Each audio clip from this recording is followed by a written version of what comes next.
Hi to all, एक बार फिर से आप सबका स्वागत है बर्निंग इशू के सेशन में।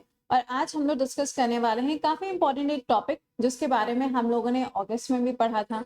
उसके बाद में हम लोगों ने विंटर सेशन में भी पढ़ा था।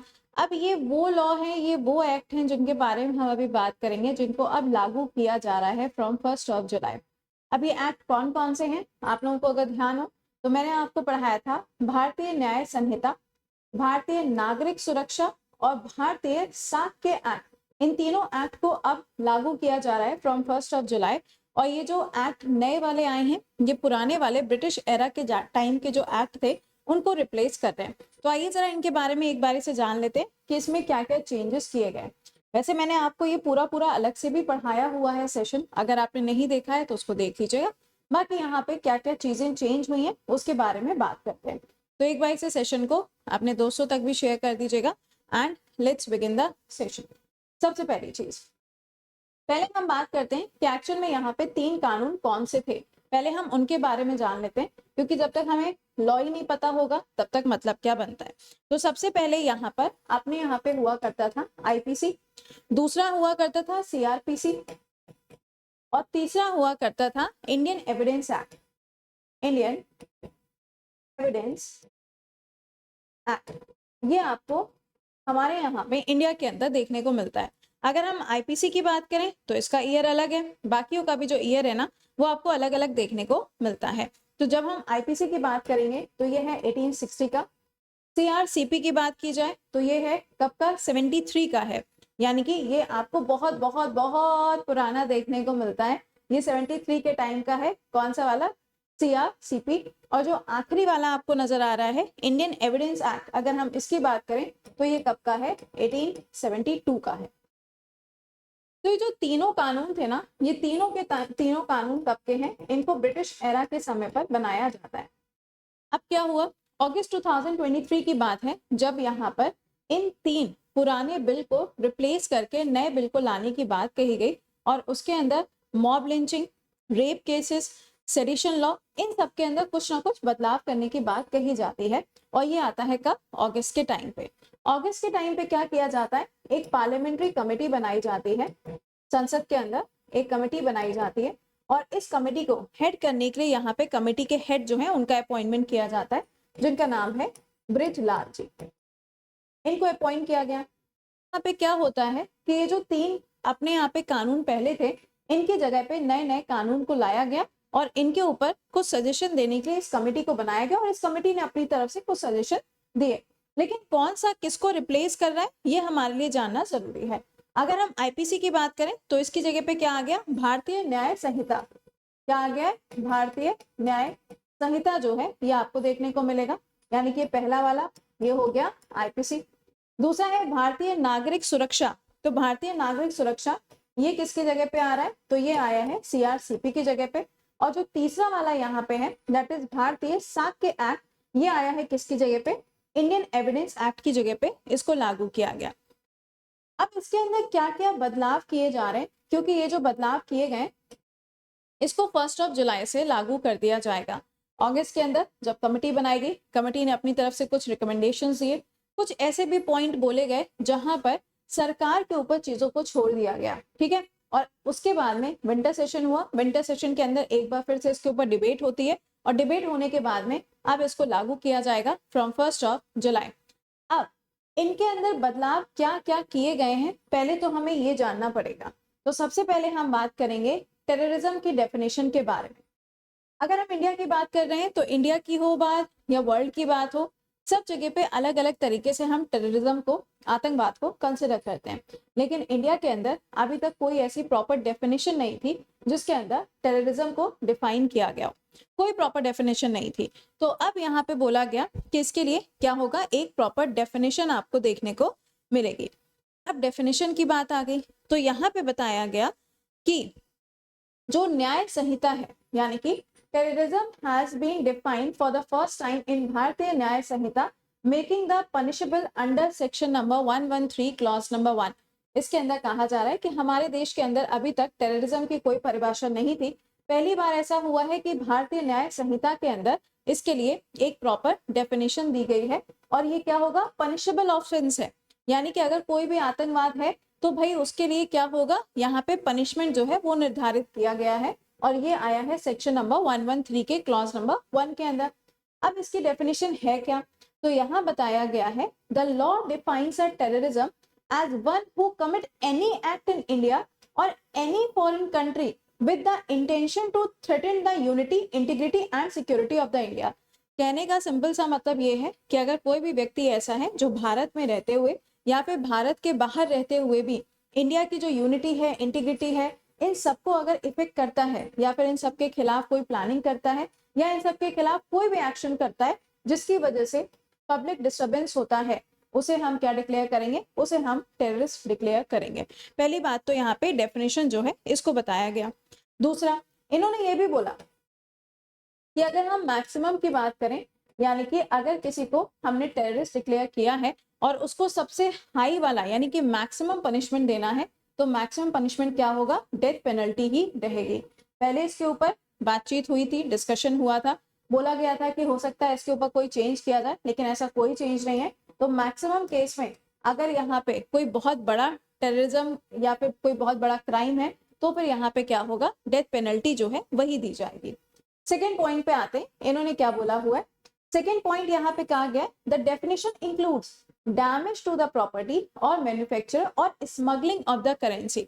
मान लीजिए जैसे कि आजकल आप देखते हैं कि जो फेक नोट है, फेक करेंसी है, वो भी बहुत ज्यादा सर्कुलेट होती है। तो अगर हमारी मार्केट के अंदर फेक करेंसी बहुत ज्यादा सर्कुलेट होती है तो उसे भी किसके अंदर, क्राइम के अंदर कंसिडर किया जाएगा और वहां पे भी डेथ पेनल्टी आपको देखने को मिल सकती है।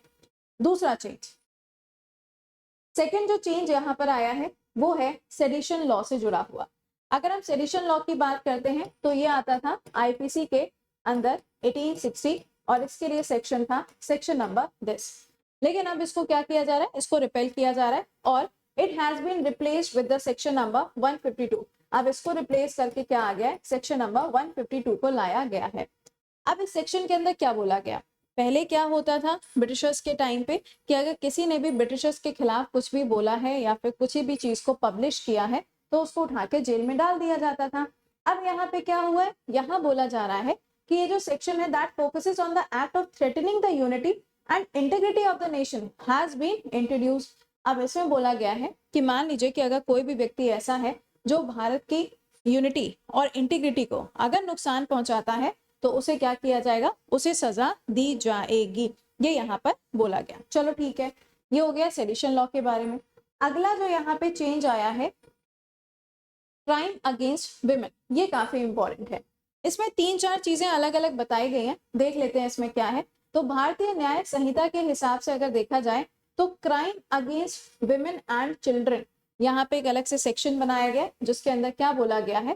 पहली बात हम बात करेंगे बच्चों के बारे में, जैसे कि एग्जाम के अंदर इस एक्ट का फुल फॉर्म पूछा जाता है। तो protection of children from sexual offences act, जिसे हम क्या कहते हैं, पॉक्सको के नाम से जाना जाता है, ठीक है। अब सुनिए, अब इसके अंदर जो चेंजेस किए गए हैं किसके लिए, रेप केसेस के लिए। पहला पॉइंट बोला गया है recommending modification of the provision relating to the rape of the women under the age of 18, यानी कि जो ऐसी महिलाएं हैं या फिर जो ऐसी लड़कियां हैं जिनकी एज 18 साल से कम होती है उनके लिए भी यहाँ पे कुछ अलग प्रोविजंस है और जिनकी एज से ज्यादा होती है उसके लिए भी कुछ अलग प्रोविजंस दिए गए। लेकिन इसमें क्या चीज बोली गई है वो ध्यान से सुनिएगा।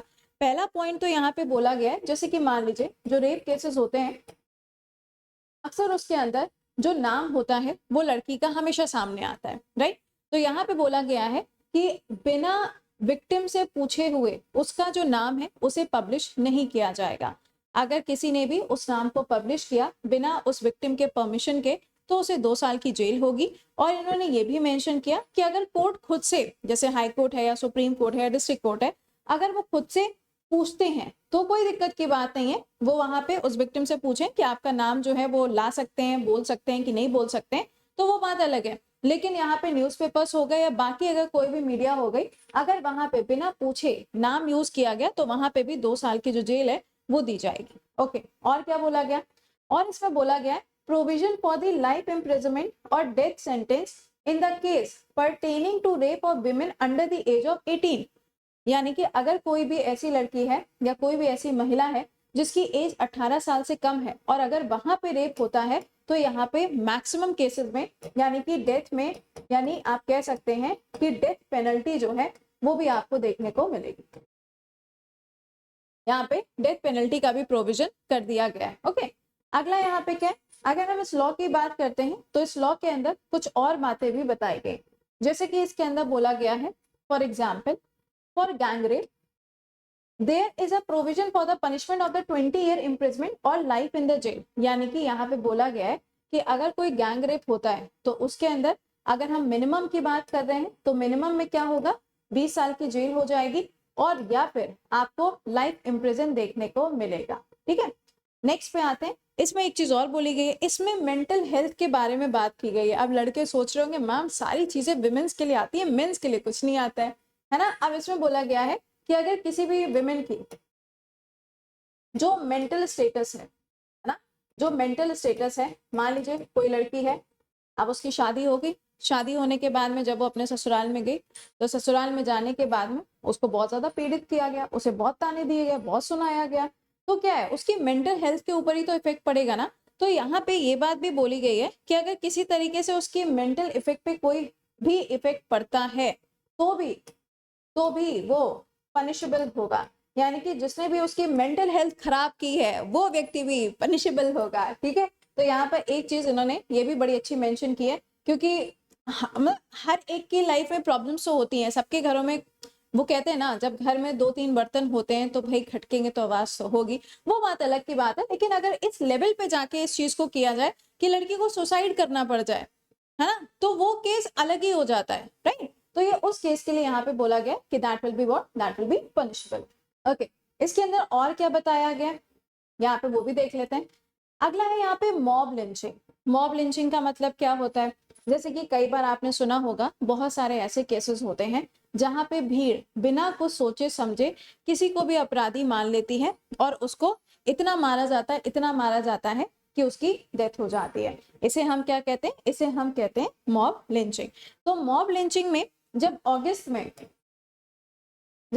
में ये बिल आया था तो उसमें बोला गया था कि अगर मॉब लिंचिंग होती है तो 7 सालों की जेल जो है वो रखी जाएगी। लेकिन अब इस 7 सालों की जेल को क्या कर दिया गया, चेंज कर दिया गया और यहाँ पे बोला गया है कि अगर अब मॉब लिंचिंग होती है तो पहले तो ये होगा कि भैया जेल हो जाएगी और कब तक, उम्र कैद की सजा आपको देखने को मिलेगी, लाइफ टाइम इम्प्रिजन हो जाएगा।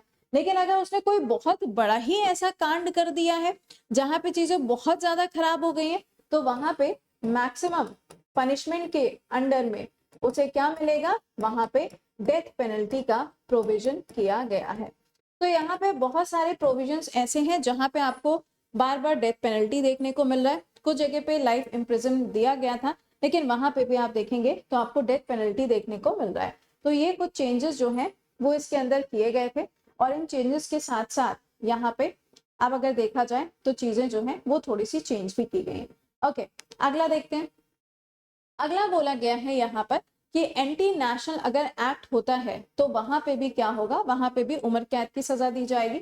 अगला स्पीडी ट्रायल एंड जस्टिस। कई बार क्या होता है, कई बार जो जजमेंट है वो बहुत ज्यादा डिले होता चला जाता है। तो यहाँ पे बोला जा रहा है under the new law the chargesheet will have to be filed within 90 days, यानी कि जो चार्जशीट होगी उसको फिल करने के लिए 90 दिनों का समय दिया गया और जितनी जल्दी हो सकता है उसको करीबन 180 दिन के अंदर पूरा करना पड़ेगा। उस पर्टिकुलर केस को कितने दिन में, 180 दिनों में उसे पूरा करना पड़ेगा। ये बात भी यहाँ पे बोली गई है। काफी सारे और भी प्रोविजंस यहाँ पर आए हैं लेकिन ये वो प्रोविजंस हैं जो आपके एग्जाम के पर्सपेक्टिव से इंपॉर्टेंट है। अब इन सब चीजों को लागू किया जाएगा फ्रॉम 1 जुलाई। ये सारे के सारे चेंजेस आपके लिए इंपॉर्टेंट हैं। सबसे पहले तो अभी आपने देखा था कोई एग्जाम हुआ था उसके अंदर ये नए वाले नाम दिए थे, पुराने वाले नाम दिए थे, उनको मैच करने को दे दिया था। तो इनके ईयर, इनका पुराना नाम, इनका नया नाम और ये कौन कौन से चेंजेस हुए, रेप केसेस हो, मॉब लिंचिंग हो या फिर आपका मेंटल हेल्थ को लेके हो, जितने भी चेंजेस किए गए सारे के सारे आपको मालूम होने चाहिए। तो आई होप कि आपको ये आर्टिकल समझ में आ गया होगा। तो हाउ वाज द आर्टिकल बताइएगा और साथ ही साथ में आप मुझे ये भी लिख के बताइएगा कि सेडिशन लॉ के अंदर हमारे इंडिया के अंदर हिस्ट्री में कौन कौन से ऐसे लीडर्स रहे हैं जिनको सेडिशन लॉ के अंडर में क्या किया गया था, जेल में रखा गया था, उनके नाम कमेंट बॉक्स के अंदर मेंशन करके बताइएगा। अब आपसे मुलाकात करेंगे कल सुबह 7 बजे के सेशन में। Till then bye bye and take care to all.